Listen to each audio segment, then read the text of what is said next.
विवेचना में आज भारत और पाकिस्तान की तरफ से लड़ने वाले दो सगे भाइयों की कहानी।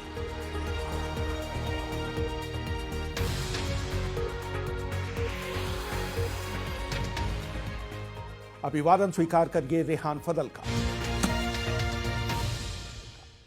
भारत की आजादी से पहले रामपुर एक प्रमुख रियासत हुआ करती थी। सर अब्दुल समद खां रामपुर रियासत के मुख्यमंत्री हुआ करते थे। उनके सबसे बड़े बेटे यूनुस खां पहले देहरादून के कर्नल ब्राउन स्कूल में पढ़े। उसके बाद वो भारतीय सैन्य अकादमी के लिए चुन लिए गए, जहां से उन्हें गढ़वाल राइफल्स में कमीशन मिला।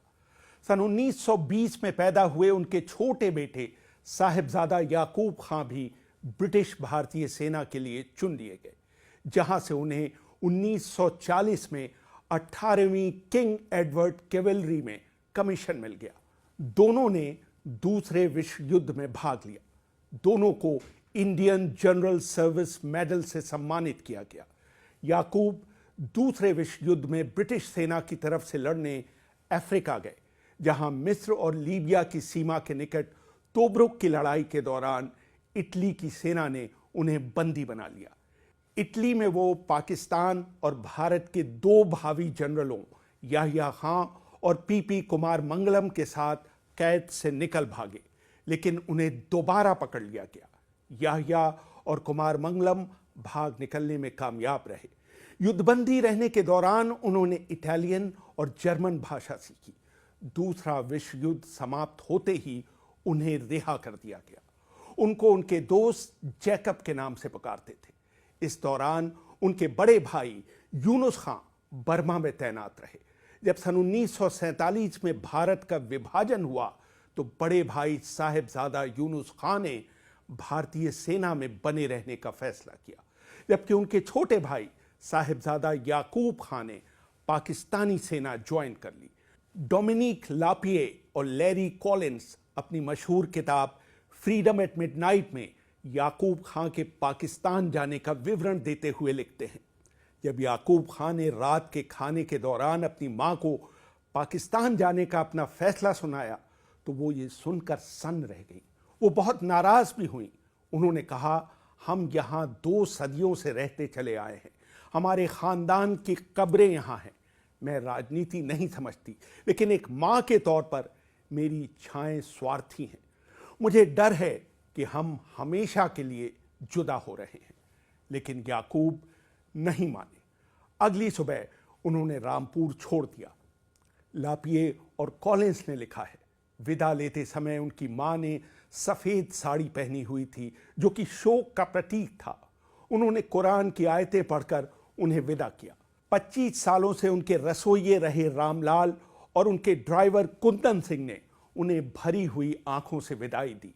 उन्होंने अपने परिवार से वादा किया कि वो पाकिस्तान में जम जाने के कुछ दिनों बाद आकर अपना सारा सामान ले जाएंगे। याकूब कभी भी अपने पुश्तैनी घर नहीं लौटे और न ही कभी उन्होंने अपनी मां का चेहरा देखा। भारत छोड़ने के कुछ महीनों के भीतर साहिबजादा याकूब खां कश्मीर की बर्फ से ढकी पहाड़ियों में पाकिस्तानी सेना की एक बटालियन का नेतृत्व कर रहे थे। लापिये और कॉलिंस लिखते हैं, पाकिस्तानी सैनिकों को रोकने की कोशिश कर रही थी गढ़वाल रेजिमेंट की एक कंपनी।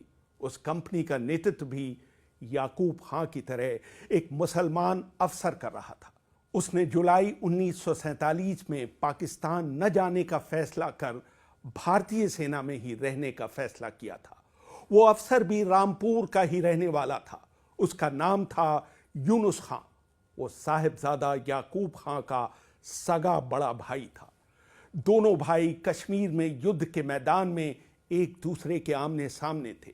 दोनों मेजर के पद पर काम कर रहे थे और दोनों अपनी अपनी बटालियनों का नेतृत्व कर रहे थे।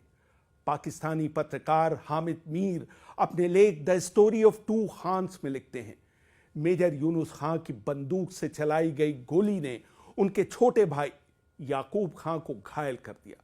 जब यूनुस खां को पता चला कि घायल होने वाला शख्स उनका छोटा भाई है तो उन्होंने चिल्लाकर कहा, दुखी मत हो छोटे, हम सैनिक हैं और हमने अपना कर्तव्य निभाया है। बाद में उस समय कर्नल के रूप में काम कर रहे सैम मानेकशॉ ने यूनुस खां की बहादुरी की तारीफ की थी। लेकिन कर्नल यूनुस की पुत्रवधू समन अली खां का मानना है कि ये कहानी पूरी तरह से सही नहीं है।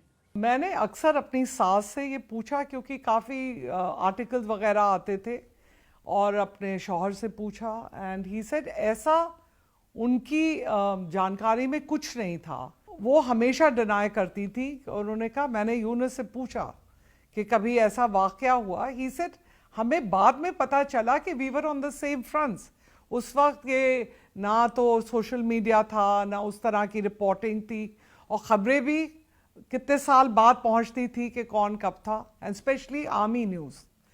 उसके बाद दोनों भाइयों के बीच अगले 12 सालों तक कोई संपर्क नहीं रहा और दोनों अपनी अपनी सेनाओं के लिए काम करते रहे।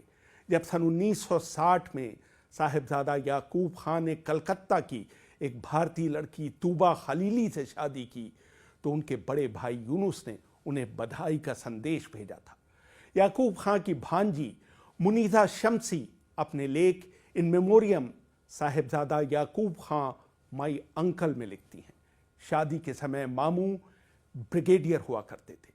उनकी शादी में शिरकत करने के लिए नवाब और बेगम रामपुर खास तौर से भारत से कराची आए थे और राष्ट्रपति अयूब खान ने उन दोनों को राजकीय मेहमान का दर्जा दिया था। कुछ ही महीनों बाद वो पाकिस्तानी सेना के सबसे युवा मेजर जनरल बन गए थे। सन 1965 में भारत और पाकिस्तान के बीच हुई लड़ाई में साहिबजादा याकूब खान एक पाकिस्तानी डिवीजन का नेतृत्व कर रहे थे। सन 1971 आते आते यही साहिबजादा याकूब खान पाकिस्तानी सेना में लेफ्टिनेंट जनरल बन चुके थे। उन्हें पूर्वी पाकिस्तान में पाकिस्तानी सेना का कमांडर बनाया गया था। जब मार्च 1971 में उन्हें शेख मुजीबुर रहमान के नेतृत्व वाली अवामी लीग के खिलाफ सैनिक अभियान शुरू करने का आदेश मिला तो याकूब खान ने सैनिक तानाशाह जनरल याहिया खान को सलाह दी कि वो लोकतांत्रिक ढंग से चुनी हुई सरकार के खिलाफ बंदूक की ताकत का इस्तेमाल न करें। पाकिस्तान की मशहूर लेखिका और याकूब की भांजी मुनीसा शम्सी लिखती हैं, सन 1971 के उन दिनों में जब दोनों पक्षों के बीच बातचीत नाकामयाब होती चली गई तो गवर्नर एडमिरल एहसन और मेरे मामू दोनों ने सलाह दी कि समस्या का सिर्फ राजनीतिक समाधान ही निकल सकता है। लेकिन याहिया खान और उनके सलाहकार सैनिक समाधान पर उतारू थे। मामू को आने वाले संकट के बारे में पूरा अंदाजा था। उन्होंने इस फैसले का हिस्सा बनने के बजाय अपने पद से इस्तीफा देना बेहतर समझा। 5 मार्च 1971 को उन्होंने अपना इस्तीफा जनरल याहिया खान को भेज दिया। शुरू में उन्हें याहिया के गुस्से का शिकार होना पड़ा, लेकिन बाद की घटनाओं ने सिद्ध किया कि वो सही थे। पाकिस्तान के प्रधानमंत्री जुल्फकार अली भुट्टो को मालूम था कि साहिबजादा याकूब खान को फ्रेंच, जर्मन, इटालियन, रूसी, फारसी और अरबी सहित 10 भाषाओं पर महारत हासिल थी। ढाका में रहते हुए उन्होंने थोड़ी थोड़ी बांग्ला भी सीख ली थी। उन्होंने उन्हें सन 1972 में फ्रांस में पाकिस्तान का राजदूत नियुक्त किया। जब जनरल जियाउल हक ने 1977 में भुट्टो का तख्ता पलटा तो याकूब मॉस्को में पाकिस्तान के राजदूत थे। हामिद मीर लिखते हैं, सरकार का हिस्सा होने के बावजूद साहिबजादा याकूब खान ने जनरल जिया को सलाह दी कि वो भुट्टो को फांसी पर न लटकने दें, लेकिन जिया ने उनकी सलाह नहीं मानी। उनसे अलग राय रखने के बावजूद जिया ने सन 1982 में साहिबजादा याकूब खान को पाकिस्तान का विदेश मंत्री नियुक्त किया। उसी वर्ष याकूब खान विदेश मंत्री के तौर पर नई दिल्ली आए थे। उनकी पुत्रवधू समन खां याद करती हैं, मुझे बहुत अच्छी तरह वो सीन याद है कि जब वो गाड़ी से उतर के अंदर आए एंड अब्बाजानी जस्ट रश्ड आउट, एंड वो उनके छोटे भाई थे और उनको पार्टीशन से पहले देखा था, एंड दोनों भाई ऐसे गले मिले और इतना रोए और अपना वही उन नामों से बुलाया एक दूसरे को जो वो बचपन में एक दूसरे को बुलाते थे। तो अंकल याकूब को नट्टा कहते थे सब, क्योंकि he was of course, tall, but the other brothers were much taller. For me, it was, the first ever ke do, army wale who are so tough and so disciplined, तो उस तरह का emotion दिखाना बचपन का, I mean वो जो खून का रिश्ता था, वो कहते हैं ना बिल्कुल फूट फूट के उस वक्त सामने आया. उसके बाद फिर वो बचपन में बिल्कुल कहते हैं ना, जब बैठे एक साथ, तो वो बचपन की बातें हैं कि फलाना, हम याद है हम ये करते थे और ये करते थे और फलाना करते थे. हम लोग सब खामोश बैठे बस सुनते रहे. ऐसा लग रहा था कि कोई रील हमारे सामने से जा रही थी उस वक्त की. इस बीच यूनुस खां भारत के अंतिम गवर्नर जनरल सी गोपालाचारी और भारत के पहले राष्ट्रपति डॉक्टर राजेंद्र प्रसाद के एडीसी रहे. यूनुस पर शोध करने वाली निहारिका सिंह लिखती हैं, बाद में उन्होंने जम्मू कश्मीर के गवर्नर के एडीसी के तौर पर भी काम किया. वो सन 1962 में भारत चीन युद्ध के समय कश्मीर में और 1965 के भारत पाकिस्तान युद्ध के समय बरेली में तैनात थे. वो एक देशभक्त, स्वाभिमानी और सादा जीवन बिताने में यकीन रखने वाले शख्स थे. वो बहुत कम बोलते थे. उनको नेपथ्य में रहना पसंद था. उनके पुत्र नदीम खां ने मुझे बताया था कि भारतीय सेना से रिटायर होने के अगले दिन कर्नल यूनुस रोज की तरह तैयार होकर आर्मी यूनिफॉर्म पहनकर खुद को आईने में देख रहे थे. तभी उन्हें याद आया कि वो सेवानिवृत्त हो चुके हैं और उनकी आंखों में आंसू भर आए थे. यूनुस खां की पुत्रवधू समन अली खां बताती हैं, उनकी अपब्रिंगिंग भी एक बहुत डिसिप्लिन तरीके से हुई थी. तो बहुत ही मतलब वक्त के पाबंद थे. वक्त, हर चीज़ का वक्त था, होता था. उनकी वॉक का वक्त था शाम को. जिस तरह से वो कपड़े पहनते थे, बाकायदा हिंदुस्तानी अगर लिबास पहनते थे तो बिल्कुल बहुत ही ब्यूटिफुली टेलर्ड, और कुर्ता पजामा या शेरवानी या टोपी जो भी होती थी. और जब अंग्रेज़ी पहनते थे कपड़े तो इट वाज वेरी ब्रिटिश. सर्दियों में और गर्मियों में मुख्तलिफ खाने होते थे. सर्दियों में it was all very hot food and the hot soups and the hot puddings. Summer, it was the cold soups and the salads and the puddings. He was a very, I found him very emotional too. For an army man to see the emotional side of him, compassionate, very caring about people who were, who had much less. वो बहुत ही, आदमी थे of great moral and ethic character. सेना से retirement के बाद यूनुस खां ने अलीगढ़ में आफ्ताब मंजिल को अपना निवास बनाया. उन्होंने जवाहरलाल नेहरू मेडिकल कॉलेज, अलीगढ़ मुस्लिम विश्वविद्यालय में अवैतनिक प्रशासनिक अधिकारी के तौर पर काम किया. 30 जनवरी 1984 को उनका देहावसान हो गया.